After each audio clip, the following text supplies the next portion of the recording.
So with that, I'm going to turn it over to my boss, Dr. Brian Anderson, to provide a little bit of an update on the interagency working group and background if you're not familiar, as well as introduce our distinguished guests for the balance of this session.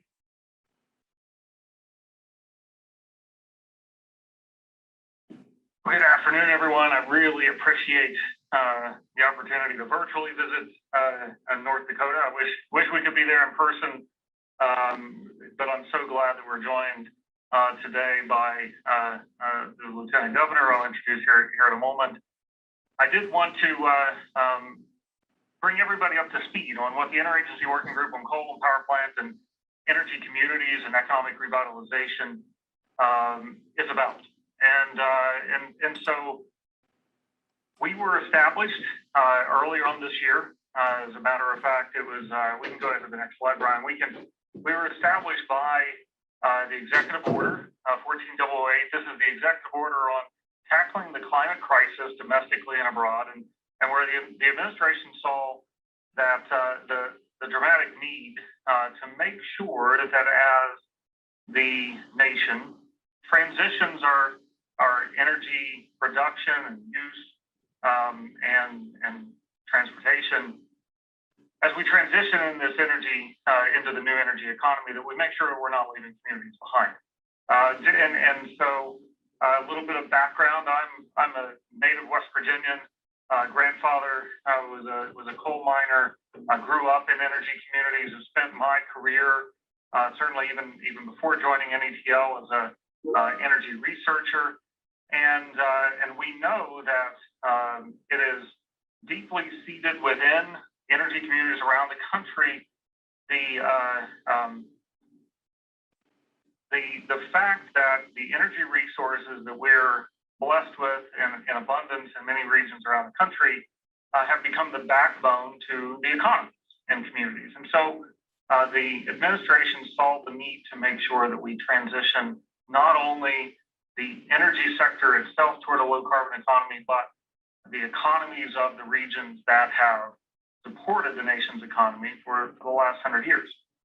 So this executive order was signed the first week of this administration tasked an interagency working group of 11 federal agencies plus the Office of the President with charting a path for energy communities around the country, and tasked the interagency working group within the first 60 days after the passage of the executive order to produce a report. We released an initial report with emphasis on initial that has recommendations, as you can read, to catalyze robust economic activity, to support energy workers around the country, but also to look across the landscape of the federal government, these 11 agencies plus the rest of the federal government, and design a pathway to create a whole of government approach to bring together the assets of multiple agencies to work directly in energy communities.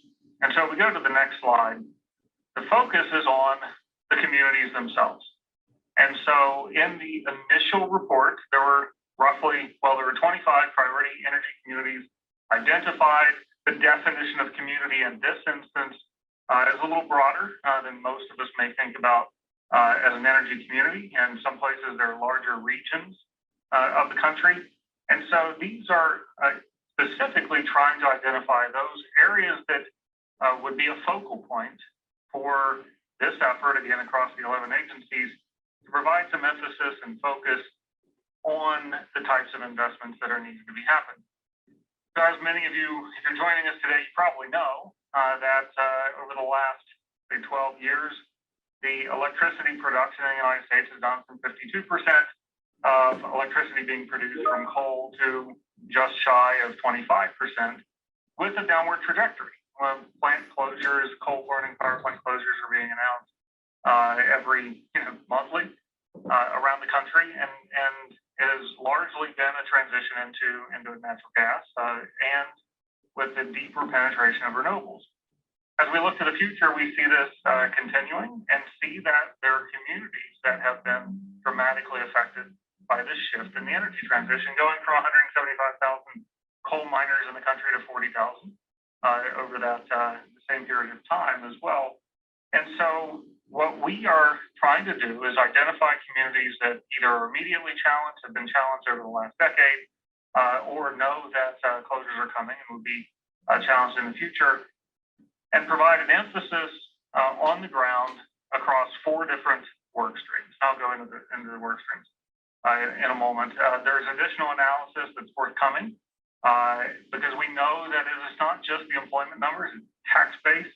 It's the taxes that support schools and fire stations and communities around the country. And it is not, in some places, an easy challenge. And I have to give some applause to the state of North Dakota and the citizens of North Dakota for being in front of this and thinking ahead. And so what we're trying to do is to leverage all the resources across the federal government and meet communities where they are and where they want to go. And so if we go to the next slide, Brian, we identified across the federal government 60 different existing authorities that can be applied to energy communities around the country, and $38 billion of potential funding, this is FY21, potential funding to be applied in energy communities. Now, it's a really big number. And in fact, what we're trying to do is make sure that those federal funds are coordinated across the agencies. And I didn't list all the agencies that were shown on the icons, but it's the Department of Interior, Department of Transportation, Education, Labor, Energy, EPA, Commerce, Treasury, the Appalachian Regional Commission, the Office of Management and Budget, and I know I've left out at least 1 or 2, Department of Health and Human Services as well. And so there is a lot of funding authorities and a lot of programs that, when we can coordinate across the federal government, catalyze investment to give communities the competitive advantage that the private sector wants to invest in those communities and build new family-sustaining jobs and target the investment into communities that need federal investment. We can start to build bigger capacity, do capacity building in the communities to provide the opportunities for economic redevelopment. And so on the next slide, what we're a big part of what we're doing is making sure that we build a network across the country, not just our 11 federal agencies, the state, local, regional governments, the philanthropy, and community partners directly in the communities. We want to build this network, and so communication is a big part of it. You can follow us at energycommunities.netl.doe.gov, soon to be energycommunities.gov, but don't worry, you'll be redirected if you bookmark this one. You can follow us on Twitter, Facebook, LinkedIn. And the real purpose of this is so that we can create a clearinghouse for individuals who are trying to do economic revitalization in communities to find the resources they need. So I have a few calls to action. One, doing what you're doing today. Engage with us, because a big part of what we're trying to do is learn from communities what it is that they need and where they want to go, so we can better design programs on the federal side, again, across all the agencies. So attend our webinars, sign up to the website, follow us, and engage with us, please, because we need your input. We also want to be able to spur on the building of coalitions. Some of the funding opportunities require matching funds. We'll talk today about some funding opportunities specifically that are already on the street. And we need input on our priority work streams. So the priority work streams, one is stakeholder engagement. Exactly what we're doing here today, but it is more of a daily drumbeat for us to gather the information we need on the federal side to understand the needs of communities. The stakeholder engagement is a huge work stream for us. Another is to target the federal investments. And then finally, in capacity building and building what we call a one-stop shop for communities that are energy communities around the country going through economic transitions, we want to be able to provide a single point of location where you can find the opportunity, you can have your voice be heard, and we want to make sure that the capacity is built in the communities to be competitive for those federal funding opportunities. That's really to set the stage. And then one last priority work stream, 3 of them are listed here, is on policy, both internal federal government policy as well as statutory policy, so that we can make sure we're catalyzing the investments, and we're targeting the investments into the communities that are needed. And so with that, I am really happy to hand over the stage and introduce our first local speaker, introducing the North Dakota's 38th Lieutenant Governor, Brent Sanford. Lieutenant Governor Sanford was elected as the 38th Lieutenant Governor on November 8th, 2016. The Watford City native and a third-generation business owner. Lieutenant Governor Sanford served as mayor of his hometown from 2010 to 2016 and as a city councilman for 4 years before that. In November 2004, Sanford became owner and president of S&S Motors in Watford City, an auto dealership founded by his grandfather in 1946. As Lieutenant Governor, Sanford serves as president of the state senate, leads the North Dakota Trade Office, and chairs the state investment board, the Capital Grounds Planning Commission, the Higher Education Challenge Fund Commission, the Early Childhood Education Council, and the Northern Plains Unmanned Systems Authority. Just as a personal note, I've been inspired by your Lieutenant Governor in North Dakota about the visionary types of investments in energy communities and charting the path forward. And so it's a great pleasure to welcome Lieutenant Governor Sanford here this morning or this afternoon. Thank you, Brian. It's a pleasure to be here live online today. For anyone that knows me, this is definitely one of my favorite topics, and a couple of things to add to that resume. Also, I'm an ex officio member of the Empower Commission and spend a lot of time with all of our different energy generation sources and all those companies that are investing in our state and producing that all the above energy. Also, we recently, during this last session, with the help of some of the senators and reps that are on this call today, set up what's called the Clean Sustainable Energy Authority. It's another board receiving allocation of funds, appropriation of dollars, including a loan guarantee program of up to $250 million and $25 million loan program or grant program to commercialize these new technologies, and with the 3 research councils we have in renewable, lignite, and oil and gas, and spurring that research into commercialization. So it's a very timely call for all of us. With that, I'll give some opening remarks. And Governor and I are very in sync on these topics. Where others see challenge, in North Dakota, we see opportunity. We believe we're flipping the narrative on carbon and developing new markets, so much so that we anticipate the demand for carbon for beneficial use could exceed 10x the amount of carbon that we produce annually. North Dakota was the first state, as Brian mentioned, to achieve primacy over Class 6 injection wells for carbon capture. And having a stable tax and regulatory environment has set us up for the nation's first state-approved injection well coming this year, which will sequester carbon at one of our largest ethanol plants, with significantly reducing the carbon score for our very robust biofuels industry in the state. We like to say we hit the geologic jackpot in North Dakota due to our abundant natural resources, but we also are sitting on a geologic gold mine with the amount of storage capacity we have in terms of our underground geology. Over 252 billion tons of carbon can be stored here, which would account for over 4,400 years of our state's annual production, or over 50 years of our nation's annual production. That's a staggering amount. Our geology is perfectly suited for storage, with over 3,000 feet of impermeable cap rock and without any concerns of earthquakes. We've been returning groundwater to saline aquifers in over 600 wells since the 1970s in our oil and gas industry without a single documented breach or seismic impact. But we aren't only focused on the S and CCUS. Utilization is the biggest prize. We have been reinvesting a portion of our production and extraction taxes back into research projects, which paved the way for our industries to lead the nation in innovation. During our time in office, Governor Burgum and I have seen over 30 million in state-approved matches leveraged to private and federal matches to grant over 100 million in research projects in this arena. One of these projects will study using a proprietary technique with carbon and natural gas feedstock for manufacturing biodegradable plastics.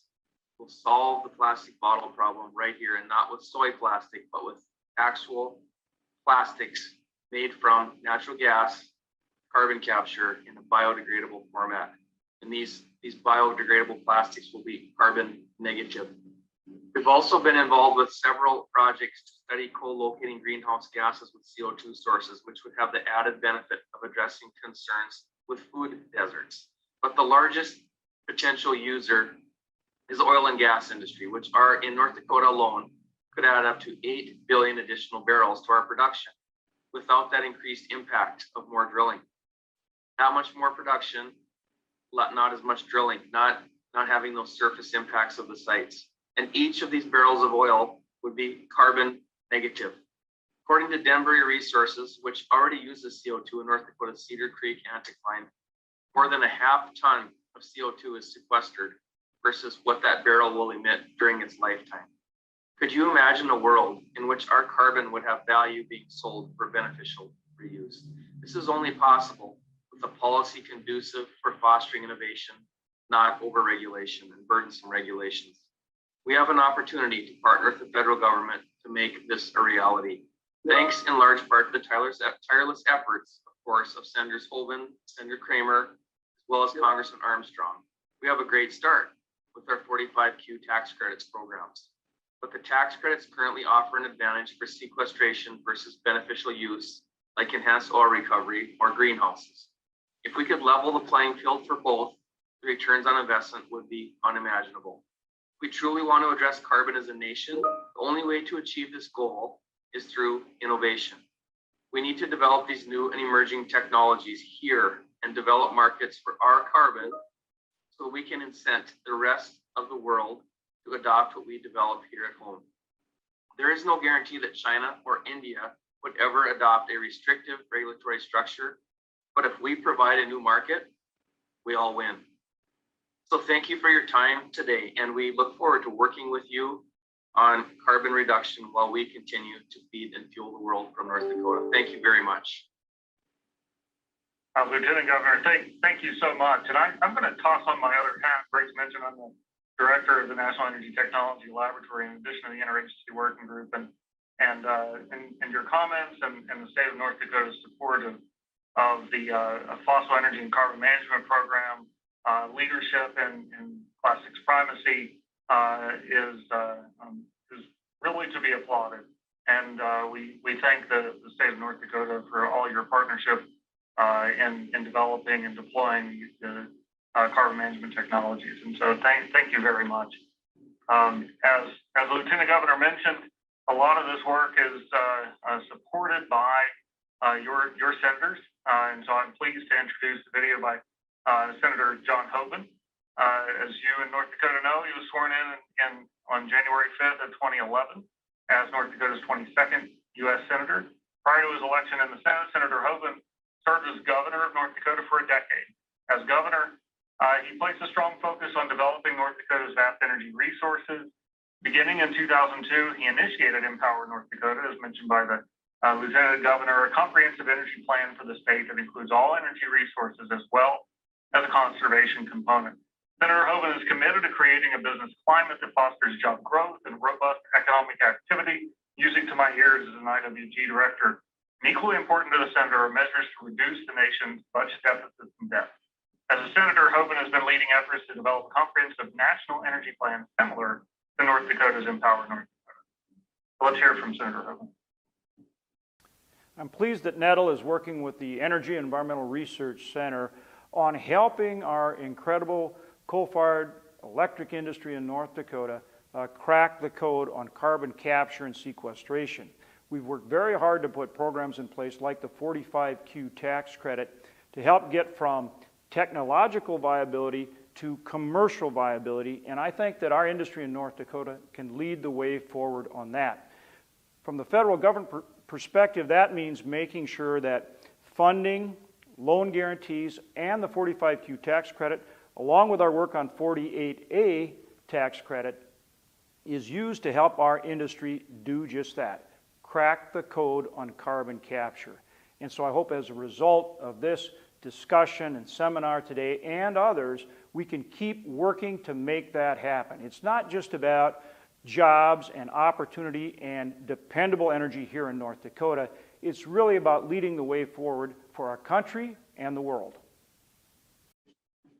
We thank Senator Hoeven for his comments, and also I want to give a shout out and a thank you to the folks at the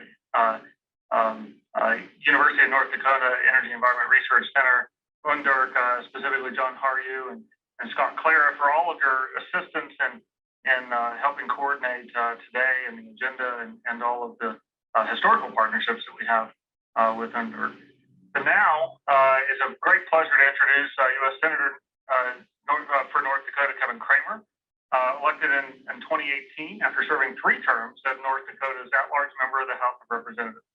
While a member of the House, Kramer made constituent outreach a top priority, describing interacting with the public as the best part of public service. Kramer held more town halls than any other member of Congress during several of his years in the House. He served on the state's Public Service Commission from 2003 to 2012, and Kramer served as the State Economic Development Director from 1997 to 2000 and Tourism Director from 1993 to 1997. He currently serves on the Armed Services, Environments, and Public Works, Veterans Affairs, Banking, Housing, and Urban Affairs and Budget Committees. An energy policy expert, like many in North Dakota, Kramer understands America's energy security is integral to national and economic security. Well, thank you to the Economic Development Agency and the Department of Energy for hosting today's event, focused specifically on the economic development opportunities in coal country with our coal communities. You know, our little state of North Dakota has enjoyed a really good working relationship over the years with both the Department of Energy and the EDA. And today's workshop, I think, highlights some of that legacy for sure, but I think also, more importantly, highlights the opportunities that are ahead of us. And we always want to look forward.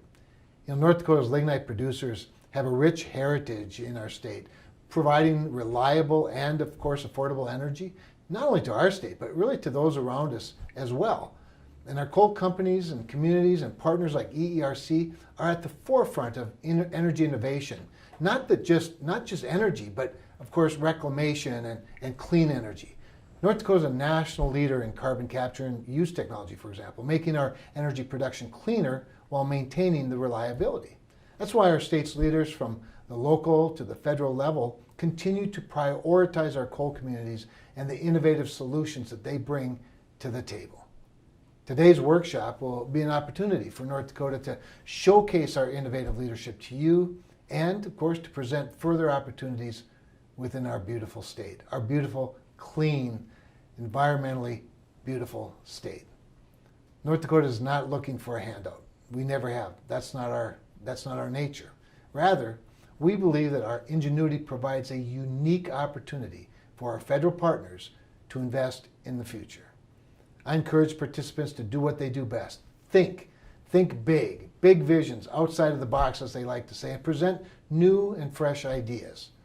And to our federal partners, keep an open mind, along with open eyes and ears, to the unique perspectives that our state will be bringing to you today.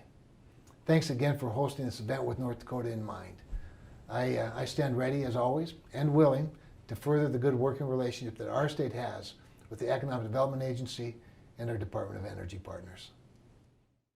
We thank Senator Kramer as well, and to his comments about listening to those in North Dakota are spot on to where we want to go, and also to think big, and appreciate the comments about really using the federal investment to catalyze big ideas. And so I'm really excited about work in North Dakota.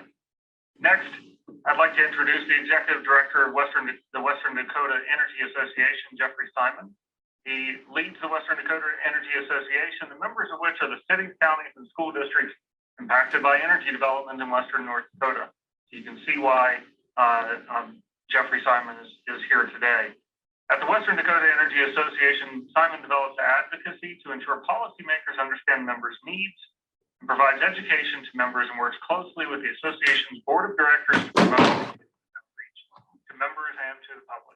Prior to working with Western Dakota Energy Association, Simon served as Director of Government Affairs for the MDU Resources Group from 1998 to 2003 and worked for the South Dakota Department of Labor from 1993 to 1998. First as a public information officer, then as Director of Welfare Reform and Technical Services. It's my pleasure to hear a video from Jeffrey.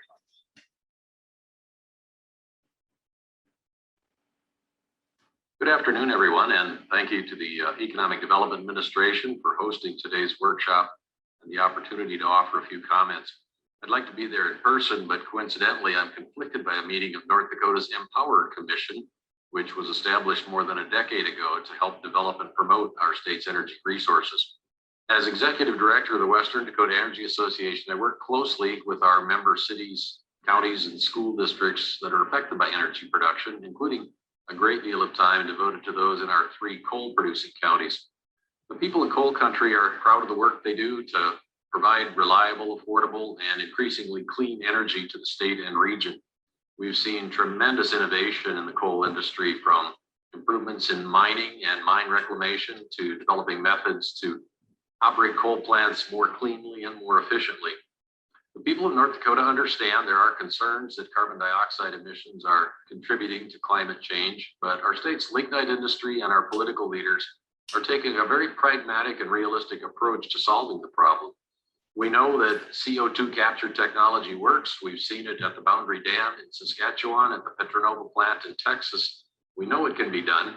And with federal government support through 45Q tax credits, there are several projects in the works right now here in North Dakota to make it happen. At least 2 and probably more ethanol plants plan to capture and sequester CO2 emissions. Minn Kota Power is nearing a decision on Project Tundra at Milton R. Young Station, and Rainbow Energy, which is purchasing Coal Creek Station, plans to install CO2 capture there. All of those will require ongoing support and financial assistance of the federal government. It's important, I think, to recognize that these projects not only will produce a cleaner environment, they support jobs and economic activity, and even more important, they'll ensure the future reliability of our electric grid, and they're absolutely essential, really, to our country's economic success. Our associations lobbied our state legislature on proposals that will support cutting-edge energy projects, including the recently established Clean Sustainable Energy Authority, and we work continuously to educate the public and our members about the importance of coal-based electricity, its contribution to grid reliability, and the realistic solutions that will preserve jobs in the coal industry and keep the power flowing. WDEA strongly supports the efforts of the Department of Commerce, the Department of Energy, and other federal agencies to further the commercialization of carbon capture technology here in North Dakota and throughout the United States. Thanks again for the opportunity.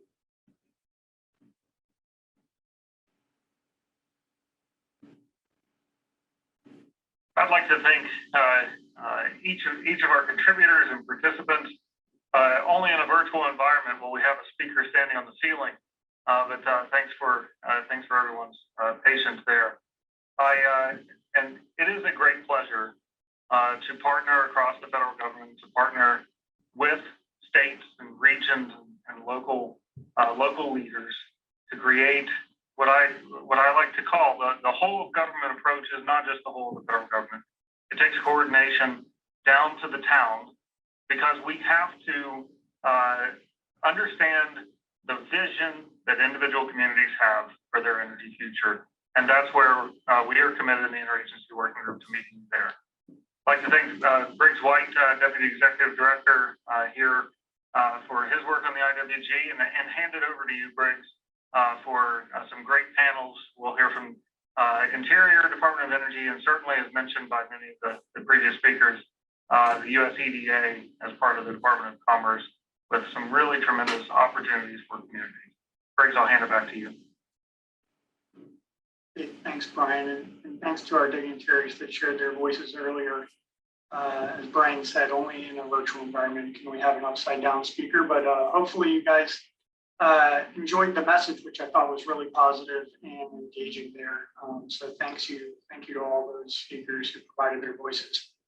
Next, we're going to pivot to a federal funding panel, and we're going to have that kicked off by Angie Martinez, Alex Smith from Commerce's EDA, or Economic Development Agency.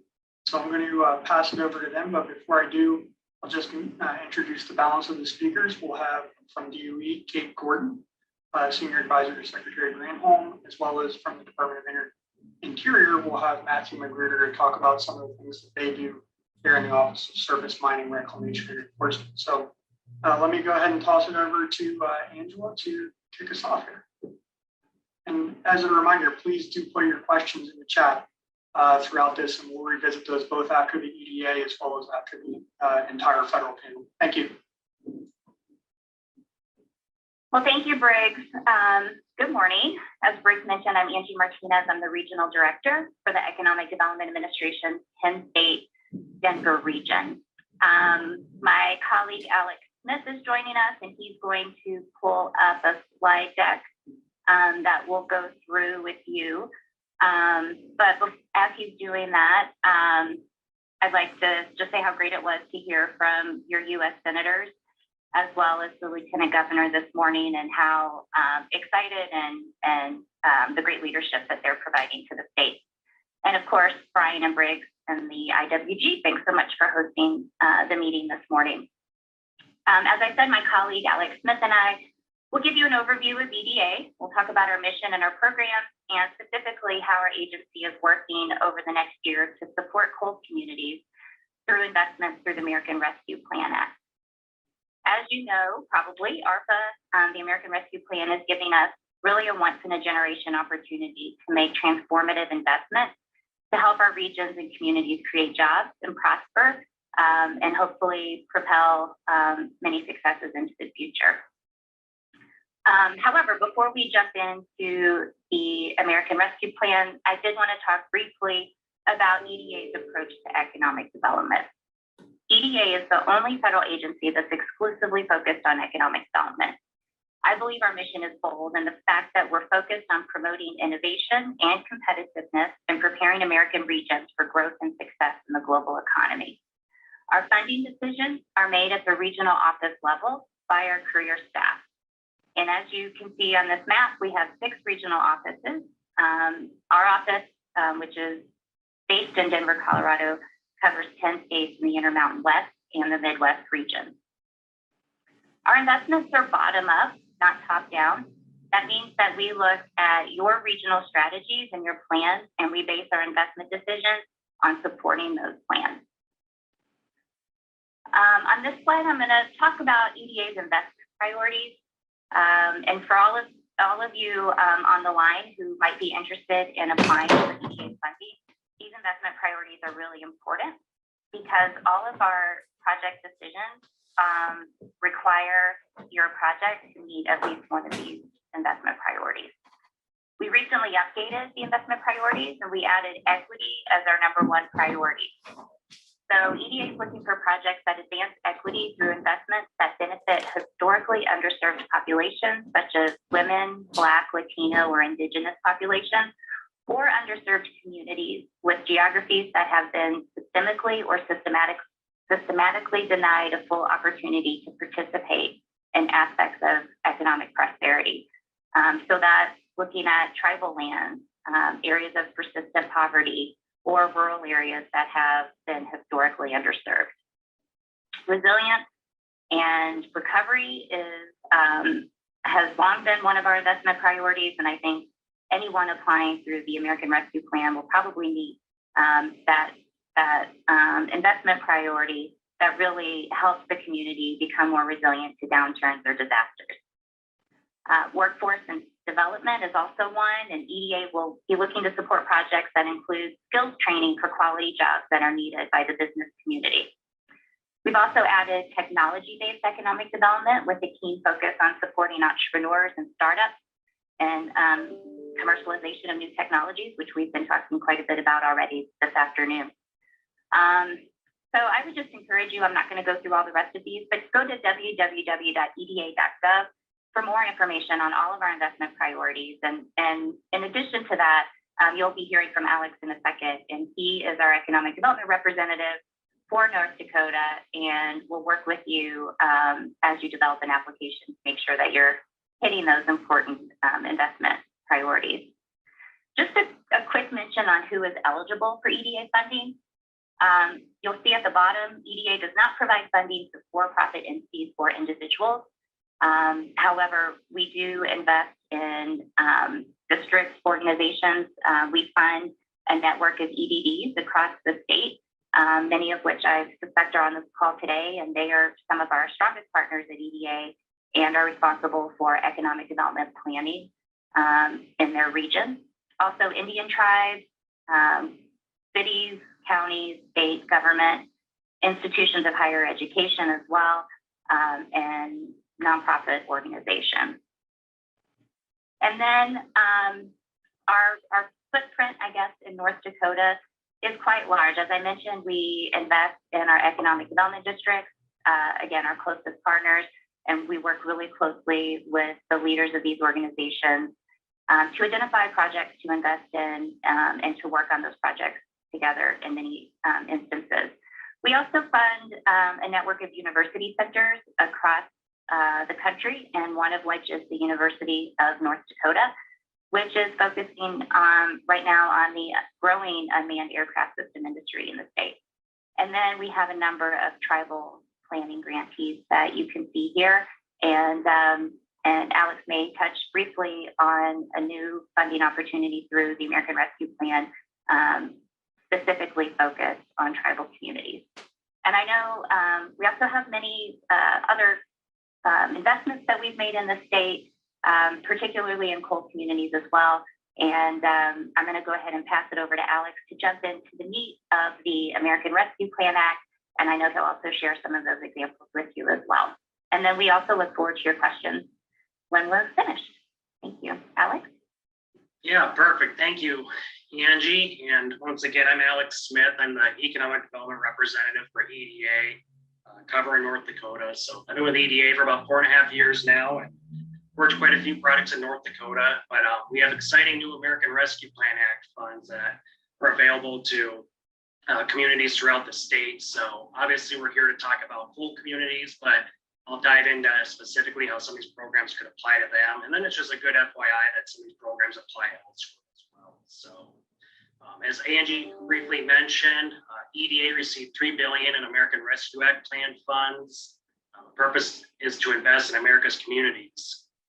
Sorry, I'll read out the slide here, but pretty important stuff here. The historic investment will support bottom-up economic development focused on advancing equity, good paying jobs, helping workers develop in-demand skills, build economic resilience, and accelerate the economic recovery for industries and communities hit hard by the coronavirus pandemic.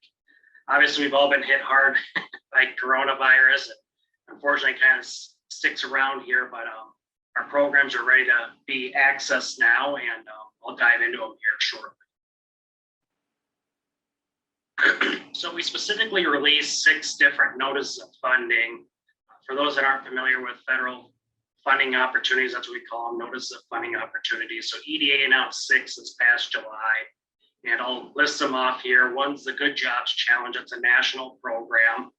We have a travel, tourism, and outdoor recreation program that's actually at our regional office. And I can clarify that in the Q&A, what's the difference between national and regional. Actually, I'll just do it now.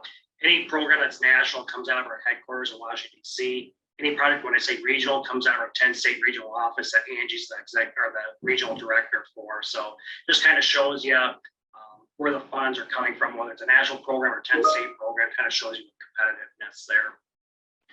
The other programs that were announced, Economic Adjustment Assistance. This is a program that if you've worked with EDA in the past, you probably utilize. We use this program quite a bit throughout North Dakota. I'll touch base with a couple example projects.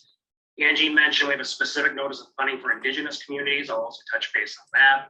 We have a budget goal for full communities. I'll touch base on that. And then 2 other unique programs that we launched. One's this Build Back Better program, which is catching a lot of interest across the nation. And then we are doing a straight up grant to the state of North Dakota, specifically the Commerce Department of Planning Research Network grant opportunity that was offered exclusively to them.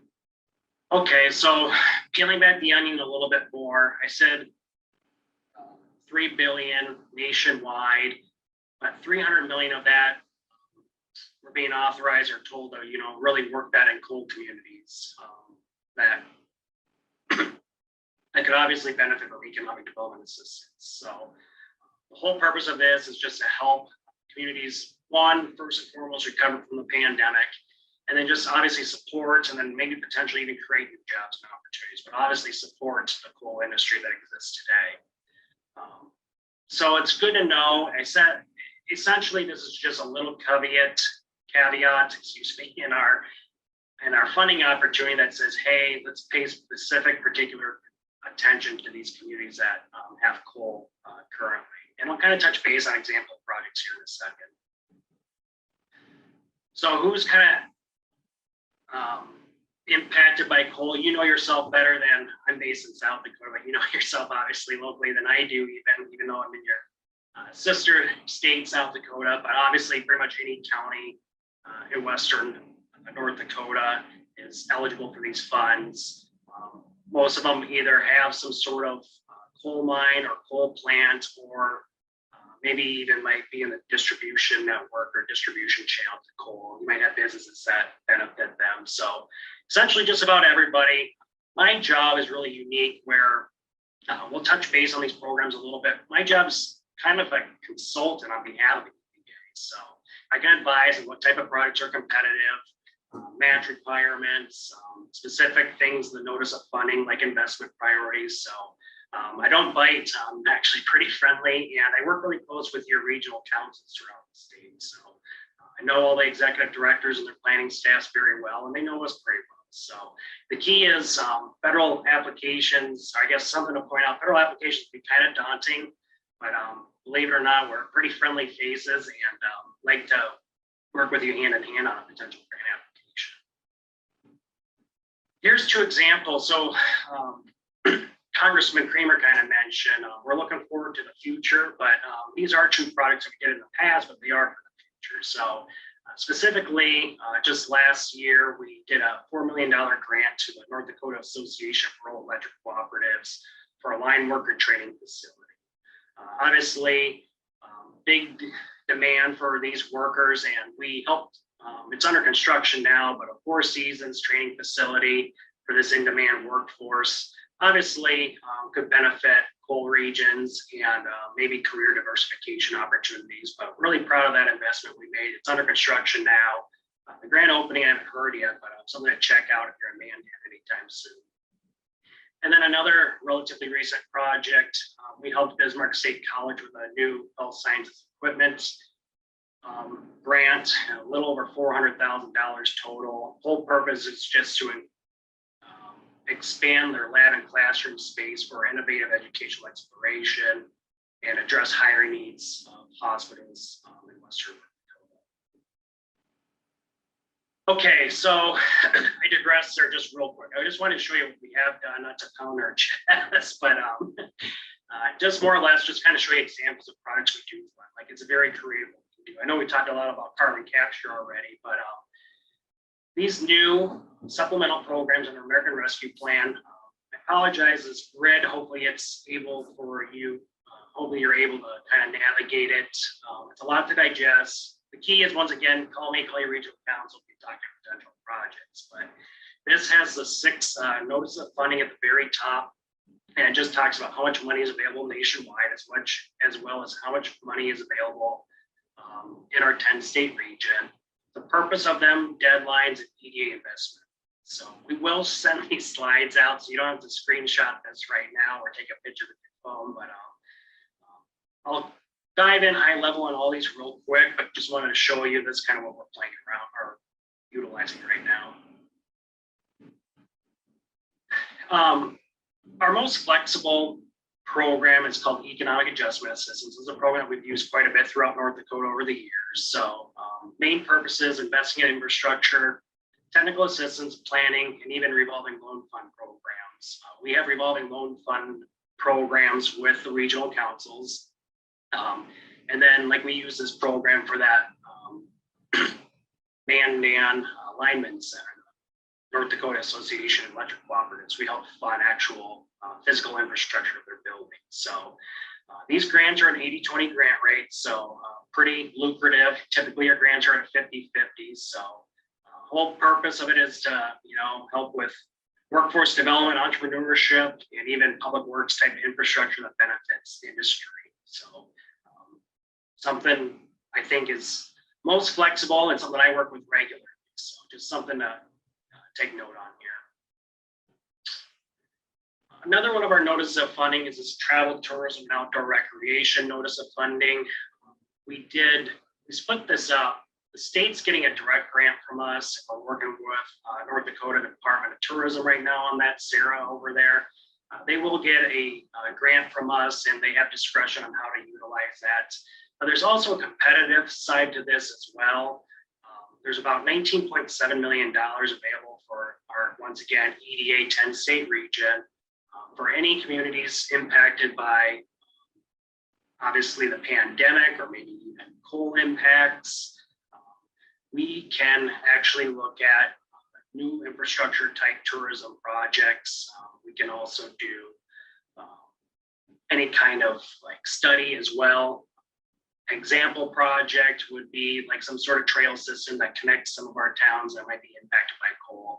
How do you bring more people to the region? How do you connect it to like Medora or something? I don't know, just for an example there. So just something to kind of ping your interest here today. I know we'll have a Q&A session as well, or we might get a little bit more in the weeds, but just letting you know it's about a $19.7 million pot of funds, and that is active right now, and that is an 80/20 grant. The Indigenous Communities Notice of Funding, nationwide, we have $100 million available in this pot of funds. So something for if you work with any of the tribal nations throughout North Dakota. We do work with Spirit Lake, Turtle Mountain, 3 affiliated tribes and others as much as possible. But this is something, if you do work with them, to keep them aware as well, because one thing that's exciting is this is 100% grant rate, no match required. So a wide range of technical planning, workforce development, entrepreneurship, and public works, infrastructure projects are available from this funding as well. So kind of like our economic adjustment assistance program, that's kind of what this is, but it's exclusively for tribal nations. Now I mentioned national programs, I mentioned regional programs. This is a new national program that's kind of exciting. It doesn't have a deadline until January 26th of this upcoming year, but the whole purpose is to help fund and establish workforce systems and sectoral partnerships. We can help develop skills training curriculum materials, secure technical expertise, train workers, and secure. And one thing is we want to see those employer commitments working with you in developing this program. But something exciting, a little bit new. Equipment is something we can fund here, some programming. The key thing is we can't do construction with this. It's a differential between the other program, but this is something, once again, I'd be happy to do a side conversation with the group, or we can maybe touch base on during the Q&A as well. Now, the program that's gaining a lot of attention nationally is this Build Back Better Regional Challenge. There might be a question of what's region? How do we define region? I think we opened up this entire session with, regions and populous states could be, an interstate corridor, and honestly in the Dakotas, our whole state's kind of technically a region, but this is an exciting big dollar amount grant opportunity. It's a 2-phase program where the whole purpose is to create regional coalitions, industry support, high impact projects to share a vision for a regional growth cluster. Angie mentioned that University of North Dakota right now is working with us on a grant that's separate from this on UAS development. But one thing we think of is like an ag tech cluster for a multi-county region or even the entire state. Once again, though, sorry, not to say once again, this program has kind of an emphasis to really focus on states with coal. So that's just something I wanted to reference. North Dakota Department of Commerce and the regional councils are engaged with this program and looking and fielding potential applications. We have questions on it, we can touch base on it, but this is kind of what a quick overview of what it looks like. It's a 2-phase opportunity where the first phase actually has a quick turnaround. It is 100% grant rate. The whole purpose is to put together technical assistance grants and finalize plans for project clusters that essentially take your theory and development into an actual concept. And then phase 2, hopefully we'd be implementing these grants and then further moving it towards a project cluster application where the grants actually total anywhere between 25 to $70 million total. So essentially you apply for a phase one, and then you get invited to a phase two potentially. And we'd be working with you and discussing like eligible scopes of work and things like that. So just an exciting big grant opportunity. I apologize, I'm a little too high level overview, but there's a lot, a lot of intricacies and nuances as well with this, but it is pretty navigable. And we are talking with some regional councils and universities and the state as well right now on this. So that's a lot. And I know federal presentation after federal presentation can be a little overwhelming. The key is giving me a phone call, shooting me an email. We have resources. We have webinars that are up to date on our website at eda.gov/ARPA, American Rescue Plan Act. We have one-page overviews, project examples, notice of funding webinars that we held nationwide, frequently asked questions, and applicant support. So hopefully I caught your interest a little bit today. I would recommend check out that website, play around a little bit, and then just definitely feel free to give me a call. And there's my phone number. So it's nothing like saying, hey, give me a call, you don't have my phone number. But there it is. And then also my colleague, Allie Demersman, who's not on the call today, but Allie's a rock star. Allie comes from a regional council in South Dakota where she was the executive director. She knows EDA grants. She knows how to apply. And now she's on our team. So it's just kind of fun to bring in a third party that's a close party to do your team. And she's awesome and been working with some of the North Dakota communities already in the project. So with that, I think I kept it under a time limit, believe it or not. So we can maybe open up to Q&A. Yeah, that was great. Thanks, Alex, and thanks, Angela, beforehand. And we do have a few questions. I want to start off with one question that we got, which was, how can an energy/coal startup company align with energy communities? So maybe talk a little bit about networking with respect to the EDA context, and maybe we can also talk a little more broadly under the IWG. And Angela or Alex, do either of you want to maybe talk about how can a energy or coal startup company maybe get engaged with energy communities here?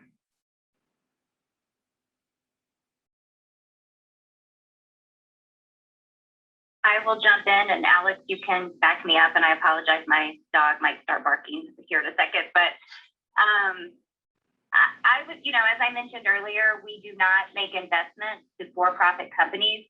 However, we do a lot of investments that support innovation and entrepreneurship. So we have invested in business incubators and some capacity building projects that support entrepreneurs. And I would say, it might be a really great opportunity if you are an energy startup to kind of tap into what your region might be looking at for Build Back Better, and how the Build Back Better program might be able to support the entrepreneurial network, because that could be a very specific piece of the Build Back Better project, focusing on entrepreneurship. Alex, anything else to add? Yeah, so as Angie referenced, most of our assistance goes directly to like a nonprofit or a city or to a university. But if you are like in a university incubator, if you're in Fargo, if you're at NDSU Research Park, obviously they have space for startups.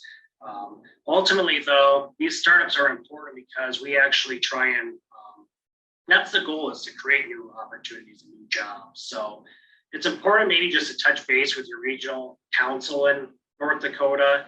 Maybe then consult with me. We can take your phone call, obviously, but we won't do direct assistance to a business, but there are a lot of resources, and maybe we just kind of navigate those things and talk through things. But that'd be my recommendation. I think that's great. And from an IWG perspective, we'd also be happy to be your concierge and can connect with other federal agencies or other partners on the ground. Obviously, the Department of Energy does a lot on this topic, and you're going to hear from the Department of Energy speaker here on the balance of the panel. But thank you, Angela and Alex, for that response. And we'll go to our next question, which was, how does one apply for funding support? So what's the one-on-one? Where do we get started if we want to submit an application? Yeah, I can take that one, Angie, since that's really my role here at EDA. first, maybe reach out to your regional planning council or myself. Those can be intertwined. I want to hear about your proposal. What are you looking at getting for funding? What would be the uses? I'll talk you through like what notice of funding is applicable to your project. And then just talking through like timelines, deadlines, when you could expect a potential grant if you're considered competitive. My job is just kind of talk you through that entire triage. So give me a call. I help you qualify your project. We probably get your regional council also involved, but I guess give me a call first, I guess, and then we'll get your regional council. I'll get them on the line too. They're good. They're responsive. That's great. A little bit of a clarification question. You mentioned these councils. In some of our prior IWG webinars with you, there was discussion of the economic development districts. Are those the same things or are those different? And I guess more practically, how does one connect with their development council? Yeah, Angie, I'm gonna let you take that one.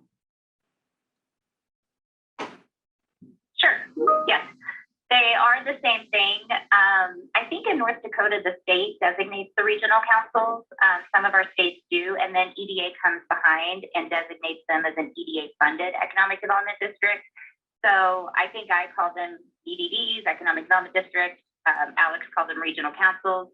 They are the same organization, and they actually get funding from EDA on a regular basis to do planning. So they create a 5-year strategic plan for their region that they cover. And they bring in the private sector, they bring in higher ed, they bring in all the local, voices to help create that plan, which is really important because all of our investments are based on that plan. So we're going to look to that plan and make sure that the project aligns with the plan. And then they also work with grantees. Sometimes they do the administrative work for a construction grant that we do. They do revolving loan funds that we fund. So they, as I said earlier, they are our strongest partner on the ground. We work very closely hand in hand with them. Really, we're a small agency and we're allowed to make a really big impact primarily because of the partnership that we have with those regional councils / economic development districts. That's great. A follow-up question, Alex, you had a slide that showed where there was a lot of coal activity, in particular in the western part of the state, if I recall correctly. But also aware that there's a decent amount of coal-related activity also on the eastern North Dakota and Minnesota border as well. So just kind of a point of clarification, maybe practically related to eligibility for these NOFOs. How do you, if you're interested, how do you go about figuring that out? Should you try to figure out if you're eligible ahead of time, or like what would you recommend there? Yep, you can give me a call again. I mean, as it's kind of reference, you got a succinct coal region like in West Virginia, but obviously a little bit larger population in West Virginia. I think it's fair to say when there's coal impacts in North Dakota, it does impact every county. So I would obviously want to talk to you and understand that, hey, we actually have seen businesses impacted. They were on the supply chain. If you have supply chain type businesses or you've been impacted somehow, some way, we're used to in the Dakotas driving 2 hours to get somewhere, sometimes maybe an hour, 2 hours, maybe stretching it. But our distances are measured in minutes, not miles. And we get it. Like you might have a 2-hour drive and that actually might be a business that's supported by coal. So it's just important to make sure that there's some sort of nexus there. But I'm pretty savvy there with, understanding and working with you to kind of clarify and explain that in the narrative. Okay, thanks for that. And with that, we've exhausted our set of questions. So thank you for that. But for folks in the audience, Angela, Alex, I believe you're going to hang around for the balance of the panel. And so we're going to next proceed to our next speakers, but we'll have another opportunity to ask you to get questions. So keep them coming. And again, Angela, Alex, thank you so much for that. Thank you. So next, we have my good colleague, Kate Gordon from the Department of Energy, to give us a rundown on what DOE has available for energy communities. So with that, Kate, would you like to take the floor? Thank you so much, Briggs. I'm glad you said it was me next because I wasn't sure. I didn't have the agenda in front of me. So thanks for helping me out. I'm just going to share my screen here with you all. And I'm hoping that you can see that. I wanted to say I am very happy to be on a call with a number of folks from North Dakota. I am born and raised in Wisconsin, and I'm very happy to hear the upper Midwest accent. Brings me back, takes me home. So thank you for all of you being on the call, and just to echo my colleagues on all of the work that North Dakota has done to think about, honestly about sort of economic diversification and opportunities in the energy space in particular. So I'll talk about the Department of Energy. As you all know, the Department of Energy is very large, and we have a lot going on across many different offices. And so I'm going to touch at a very high level on the programs that we have. Happy to answer questions. When we do get to Q&A, Briggs, right besides being at the Deputy Executive Director of the IWG, is also a longtime DOE and NETL person, and so he may jump in as well on questions. So he has a lot of background. Anyway, I'll just do kind of a quick overview, and looking forward to questions. So, DOE has a number of roles in this space, but this is from our website. We really are doubling down on the goal of really job creation and economic prosperity and energy diversification across the United States. I was brought in as a senior advisor to the secretary, really to think about place-based investment, and particularly energy investment that is part of a larger economic development strategy. So really proud to be able to do work with the IWG and with states like North Dakota that are really thinking about this very intentionally.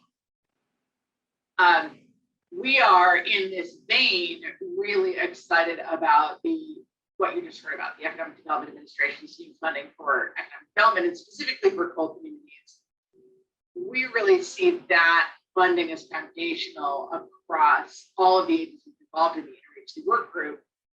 But here at DOE, we also really see it as foundational to a lot of the work we do. Many of the communities that apply for EDA funding will be looking to build out economic development strategies that have energy at the heart of them, whether it's energy as the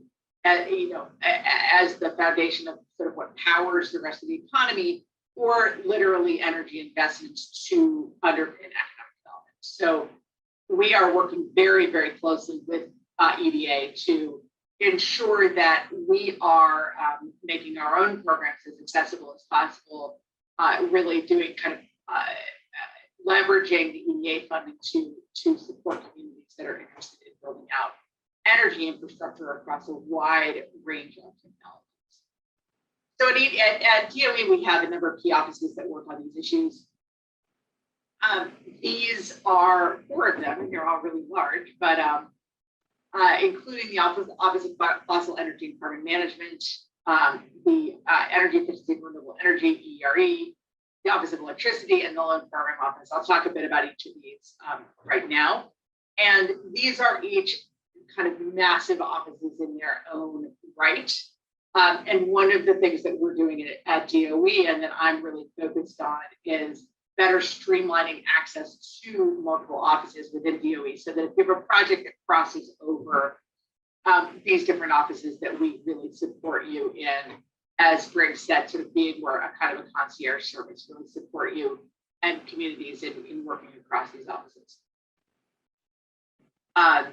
Just real quickly on each of these, ERE, the Office of Energy Efficiency and Renewable Energy, focus on a range of things, from many of which are relevant to North Dakota, from bioenergy to hydrogen fuel cells to geothermal. It houses to water and weatherization. It houses the Advanced Manufacturing Office as well, which is really really cross-programmatic. It's the Office of DOE that works on manufacturing strategies across many of our technologies and partners very closely, actually, with the Manufacturing Extension Partnership at the Department of Commerce, which is another really important office, supporting especially small and medium-sized manufacturers as they become more efficient, as they retool to access new types of technologies. And so ERE is a wealth of programs, and I will, at the end of my talking, put in the chat a link to the page on ERE where it really links to all of their loan opportunities. You can see all the different programs.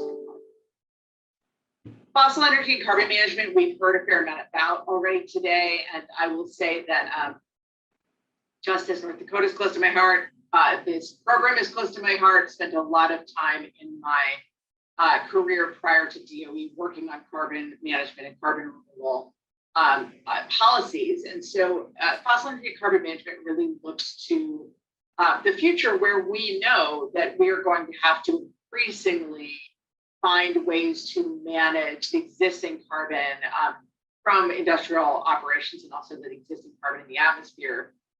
This office just put out a funding announcement around direct air capture. They are doing a significant amount of work on point source carbon with industrial facilities, a significant amount of work on, particularly through the labs, I'm thinking about geology and geologic potential for long-term storage.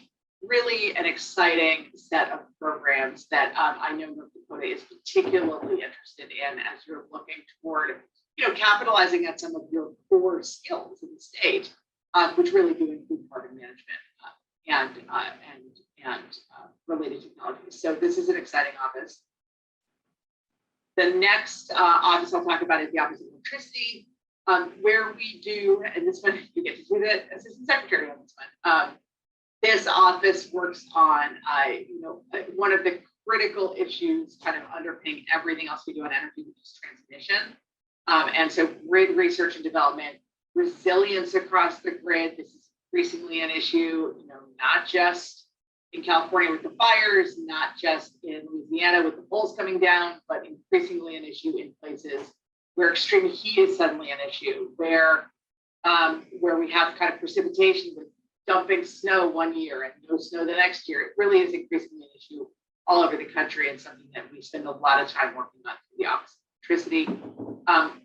As you know, transmission is also a big job creator, so really an important piece of many economic development plans. And then the Loan Program Office, something that those on the call who are from the private sector know about. This is a really important office. They actually, the Loan Program Office actually has about $40 billion in loan authority to provide loans and loan guarantees to private companies doing, post kind of pilot, but to commercialize and deploy all of these different types of technologies. And that office is really rejuvenated under this secretary who cares a lot about deployment. She says deploy, deploy, deploy, and she says jobs, jobs, jobs. Those are the two mantras. And so across a number of areas, LPO can be really helpful. One of the things that I think LPO is really stepping up on, and I'm excited about, given my economic development background, is they're starting to think a lot about existing infrastructure, including, industrial infrastructure that might have closed for whatever reason and is now being repurposed to do all kinds of things. So existing coal plant infrastructure, for instance, that might have been closed and is available, has great transmission access, great water access, great transportation access, may be available to do hydrogen or to do nuclear energy at small or medium scale, or any number of other technologies. So they're doing a lot of work on that fossil asset repurposing question. And that's another thing where we're really here to help provide support and technical assistance for the DOE. This is a slide that my colleague Briggs added to the slide deck last time we did this, which I think is really helpful. It just helps you kind of think about the process of where we get the money to provide all these opportunities. And the important thing about this process, other than that it takes a little while over the course of the year, and this is when things tend to happen, during the year. The other important thing about this process is, we're looking at a potential infrastructure, bipartisan infrastructure plan that would include significant additional funding for many of the things I just talked about. And so there's going to be a lot of, we hope, a lot of really great opportunity coming in the near future through the Department of Energy. We are available. Briggs and I are both available to you. We can connect you to the right people at DOE. You can sign up at these lists at fedconnect.gov and DOE's listservs. Again, I'll put that in the chat. The national labs are your partners and really good points of contact.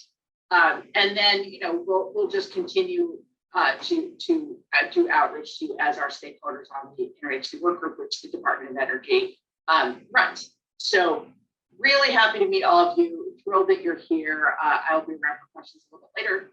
And I am passing it to somebody else.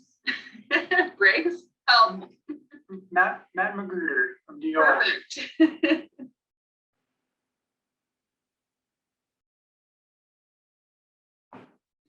Thank you, Kate and Briggs.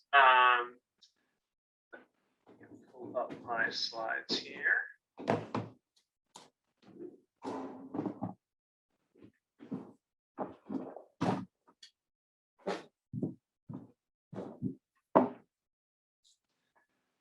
All right, and pardon the dog noises. All right. So yes, I'm glad to have the opportunity to share information on our program and echo the sentiments of everyone thus far on the opportunities offered in North Dakota. So, my name is Matthew Magruder with the Department of the Interior, specifically representing the Office of Surface Mining, Reclamation and Enforcement, or OSMRE, and I will be briefly covering our abandoned mine land, or AML. So our program stems from the Surface Mining Control and Reclamation Act of 1977, or SMACRA, specifically Title IV. So you'll see reference to Title IV AML program, which is the same thing. So the objective of this program is to reclaim abandoned mine land created from coal mining prior to the establishment of SMACRA in 1977. So this includes reclaiming sites that have been taken out of production or just productive use, and it will provide an opportunity for other funds that may be able to repurpose, redevelop, convert a site to any other productive use like recreation, tourism, industrial development, infrastructure, anything along those lines. So the AML program is a nationwide program, and it's available to states and tribes with AML programs, which includes Dakota. And it provides grants to those states and tribes to address legacy coal mining issues. So responsibilities for the AML program are split between OSMRE and the state or tribe. But the takeaway here is that OSMRE provides grants to the North Dakota Public Service Commission, and the North Dakota Public Service Commission procures the contractors to complete reclamation work on AML sites. So here we see an example from North Dakota with some pictures of a project, the Carrot Mine site, which had a numerous high wall, which you can see there, which was then. So looking at the states and tribes with AML programs, we see from this map that North Dakota is classified as an uncertified state, which just means that North Dakota has not yet reclaimed its known inventory of historical priority sites. But with funding from the AML program, these sites are. So if you have or know of a site that requires reclamation, you can report that to the North Dakota Public Service Commission, and they can apply the funding.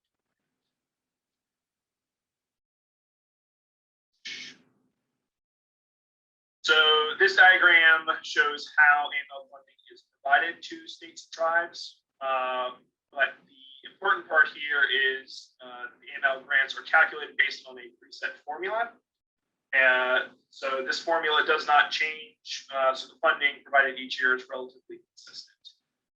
It's based on how much coal is currently produced and was produced historically in Dakota. So we Also see reference here to minimum program states, which North Dakota is. And that just means that North Dakota will receive a minimum of $3 million annually. And that just ensures sufficient funds are provided to complete larger.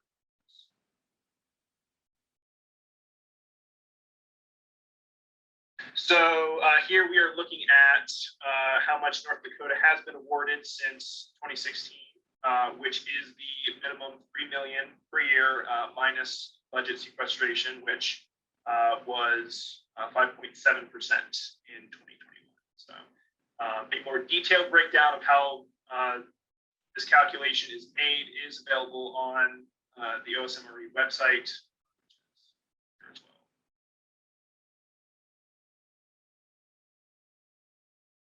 So talking about the sites and the types of projects that we work with. So we organize the AML sites by priority level, which are classified as priority 1, priority 2, and priority 3. Priority 1 problems pose high danger and risk to public health and safety. Examples of this include high walls, subsidence, and mine portals. Priority 2 problems tend to be the same type of features, high walls, subsidence, portals, but are just less risky. So, for example, a shorter or less steep high wall. And priority 3 problems pose the least risk to public health and safety, but are still causing adverse effects to land and water resources. So examples there are the slurry, spoil areas, and pits. So we have a database of AML sites that is publicly accessible, that you can check to see if you have coal AML sites near your project site that need to be claimed. But looking at some of the summary of these numbers, North Dakota has a total of 37 million in unfunded abandoned mine land inventory, most of which is classified as priority 2. And priority 2s can certainly be a big deterrent for development and use of the site. So an important point to make here is that AML funds can be leveraged with other federal funds. But I do have to note that AML funds can only be used for reclamation. But based on these numbers, you can get a sense of the time it would take to reclaim all the coal AML sites in North Dakota, 37 million in total and 3 million annually. And that does not include potentially unknown AML sites that haven't been reported, so they cannot be included as part of these numbers. So to report or to discuss specific sites, especially if AML problems are impeding the development of the site, construction of the business, creation of jobs, reuse of land, etc. You can contact Dean, who is the director of the AML and Reclamation divisions with the North Dakota Public Service. And just to wrap up, if you have any questions on the AML program at large, you can reach out to us at OSMRE, and you can contact my supervisors, who are Yolande Norman Moore, who's the chief of our Reclamation Support Division, and Sterling Ryout, who is the assistant director of the program support.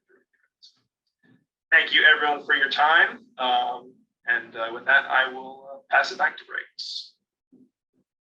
Hey, that's great, Matt. Thanks so much, and thanks to Kate for you. And at this point, I believe we are going to turn to a brief poll, if I remember correctly. So let's go ahead and put that on the screen. Here we see it, and we're going to, as we did before, ask a couple questions and ask you to participate to get a sense of how we can be most helpful moving forward. And then we're going to bring our federal panel back up to answer some more questions. So the first question is, what are the top challenges your organization faces to accessing federal funds? The choices there. And then the second question is, what additional support do you need to successfully pursue federal funds? So what are your challenges and what can we do about it? So please do take the opportunity to do that. And I'm just going to pause for a minute and give you an opportunity to focus on that task.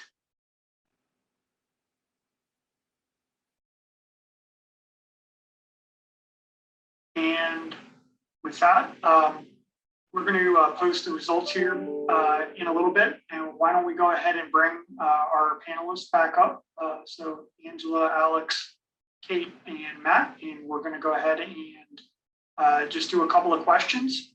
Again, encourage the audience to submit any questions that you have, and we'll do that. So the first question that I have is actually for Kate.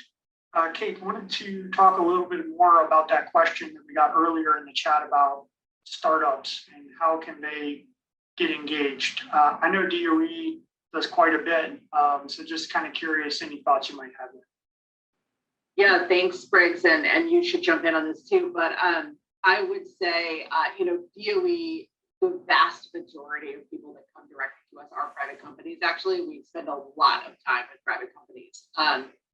And those really range, frankly, from very early stage, which we support through our ARPA-E program, Advanced Research Projects Program in Energy, and then through, as I said, to slightly more commercialized, but still pretty early projects in the Loan Program Office. We tend not to, the Loan Program Office is not designed to support things that are already fully commercialized and doing fine in the private market. It's really designed to start kind of bring things to scale, commercialize and bring things to scale. So lots of opportunity. I think the best way in on startups is probably the Loan Program Office. It's got a great, public-facing kind of profile and a rolling set of applications for support. So unlike some of our other programs where there's a very specific competitive process for a specific grant, Loan Program Office does have loans and loan guarantees available on a rolling basis. So I would say those two things. Briggs, you should add to that though.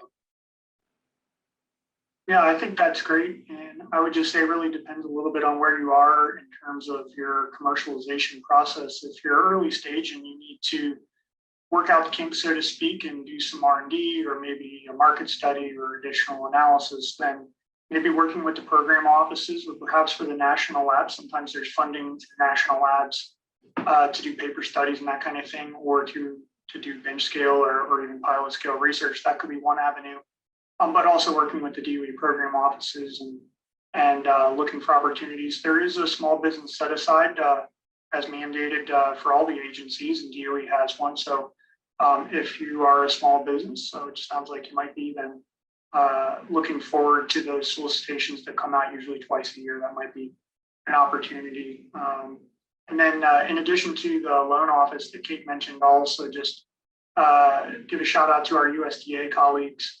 Under their rural development funding opportunities, they actually have loans and grants for deployment scale projects. So if you're ready for prime time and want to get financing, in addition to DOE's loan office, they also have some financing options for energy, which you don't usually think of when you think agriculture. So anyway, that's sort of my thought on that. Let me see if our EDA colleagues have anything more that they want to share beyond what we discussed about earlier.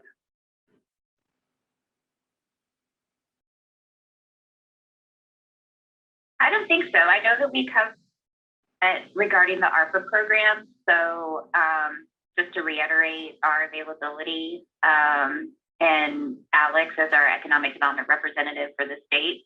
Anyone who has any questions should email or call him, talk about the project. I always say that applying for EDA is like an open book test. I know many federal programs, you can't talk to anybody and you apply and it's a big black hole and you just wait to hear.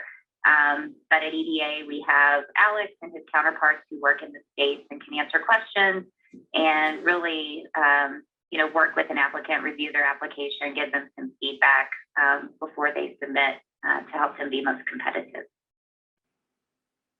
That's great. I want to throw a question over to Matt on the AML program.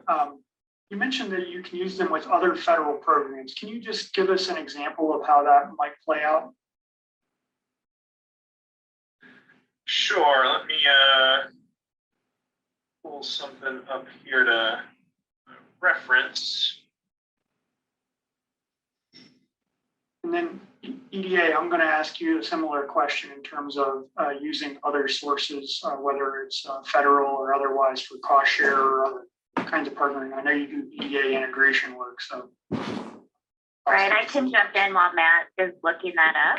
Sure, go ahead. But yeah, is the only federal funds that can be used to match EDA funds. We also have determined through the Treasury decision on ARPA that other ARPA funds that come to states cannot be matched. So I know that's problematic, but as Alex said, all of our ARPA grant programs are 20% local match and 80% EDA match. So that's a great starting point. Folks can also use in kind for match. And that's, again, a question that can be directed to Alex, kind of figure out what that might look like.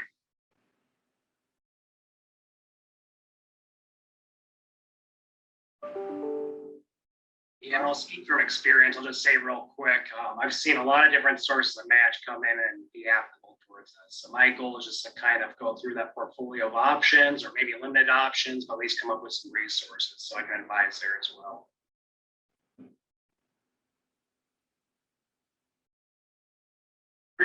Matt, do you want to comment?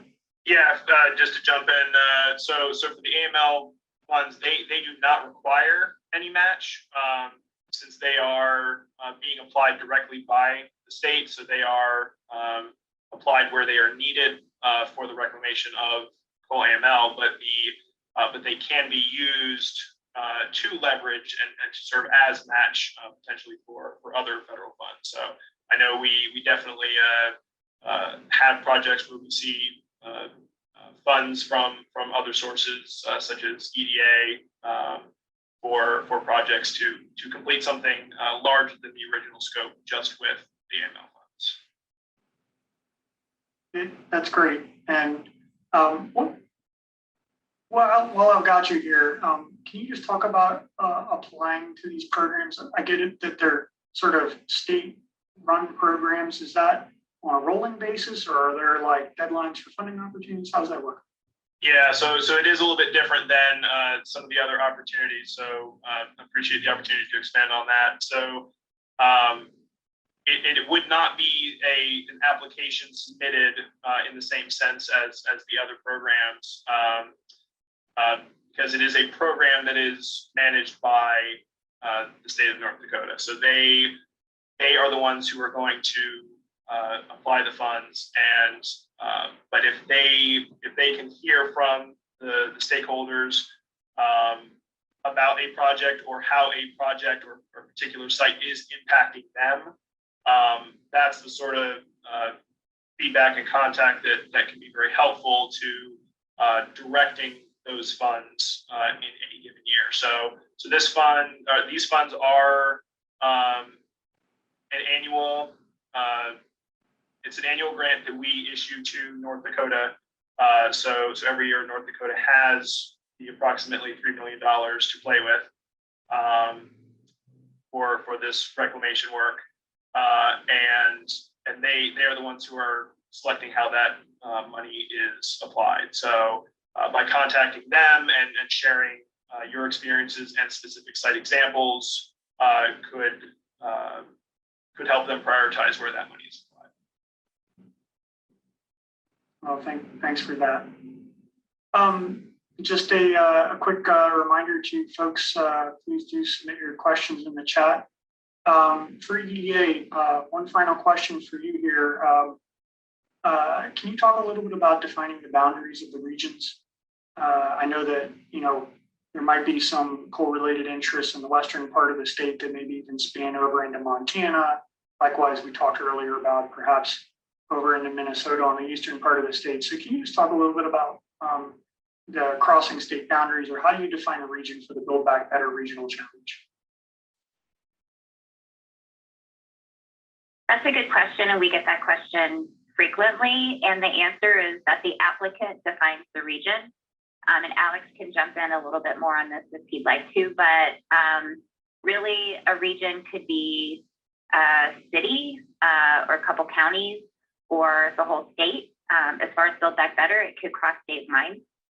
So it's really focused on what the applicant is, the industry that they're focusing on, the cluster that they're trying to develop, and how they define that region. And they just have to make the case to us in their application. That's great. All right. Well, unless there's anything else that our federal panelists want to share with the crowd, I'm going to take you off the hot seat and say thank you very much. Really appreciate it. And thank you to our attendees for submitting your questions and being engaged here. Hopefully this session was useful to you. Federal panelists, you're all done for the day. So thank you. And want to refer back to the polling. So we had 2 questions there. Again, not a ton of response, but for those that did respond, it looks like there was a overwhelming focus on funds to scale pilot projects. So we hear you on that. And then it looks like a couple of other entries here, maybe a broader distribution. So for those that did participate, thanks for that engagement. And you'll have our contact information following this event. So I'm now going to move to some closing remarks. If you do have any follow-up that you'd like to do, feel free to reach out to us. We're here to help, be that first point of contact. Hopefully this has been useful to you. I want to thank everyone that participated in the planning of this event. Thank you so much for your help and assistance. It was greatly appreciated. And I want to thank our speakers for today. We were very privileged to have some leading voices from the state of North Dakota, as well as our federal agency representatives here to have this conversation. And thank you for attending. And let's not let this be the last time we have this conversation. Let's continue the dialogue and build off here. And good luck in whatever locally driven solution you desire. We're here to help. So with that, that concludes today's meeting. And this meeting is adjourned. Thank you very much.